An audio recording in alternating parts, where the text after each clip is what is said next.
பேங்க்ல டெபாசிட் பண்ணி வச்சிருப்போம். அதுக்கு பேங்க் யூஸ்வலா வட்டி கொடுக்கும்.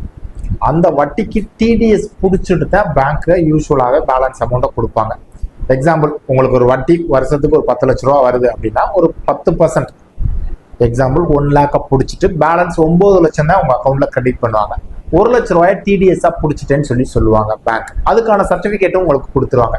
டிடிஎஸ் பிடிக்க வேணாம் அப்படின்னா என்ன பண்ணலாம் அப்படின்னு பாத்தீங்கன்னா, உங்களோட பிக்ஸ்ட் டெபாசிட்டுக்கோ அல்லது வேற டெபாசிட்ஸ் ஏதோ பண்ணி வச்சிருக்கீங்க, அதுக்கு டிடிஎஸ் பிடிக்க வேணாம் அப்படின்னு பாத்தீங்கன்னா form 15G and 15H 2 form இருக்கு. 15H யாருக்கு அப்படின்னு பாத்தீங்கன்னா சீனியர் சிட்டிசன், 60 வயசுக்கு மேல உள்ளவங்க பேங்க்லயோ இல்லை என்பிஎஃப்சிலயோ இல்லை அதர் பினான்சியல் இன்ஸ்டிடியூஷன்லயோ டெபாசிட் பண்ணி வச்சிருந்தாங்கன்னா அதுக்கு வட்டி கொடுத்தாங்கன்னா அதுக்கு டிடிஎஸ் பிடிக்க வேணாம் அப்படின்னு சொல்லிட்டு ஃபார்ம் 15H சப்மிட் பண்ணலாம். சப்மிட் பண்ணா டிடிஎஸ் பிடிக்க மாட்டாங்க.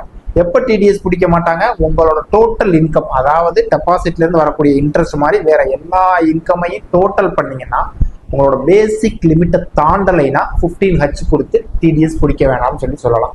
எக்ஸாம்பிள், இப்போ கரண்ட் இயர்ல பாத்தீங்கன்னா 4 லட்சம் ரூபாய்க்கு மேல உங்களோட டோட்டல் இன்கம் எக்ஸீட் ஆகலைன்னா 15H கொடுத்து நீங்க டிடிஎஸ் பிடிக்க வேணாம்னு பேங்க்ல சொல்லலாம். நான் சீனியர் சிட்டிசன் 15G கொடுத்து டிடிஎஸ் பிடிக்க வேணாம் அப்படின்னு சொல்லலாம்.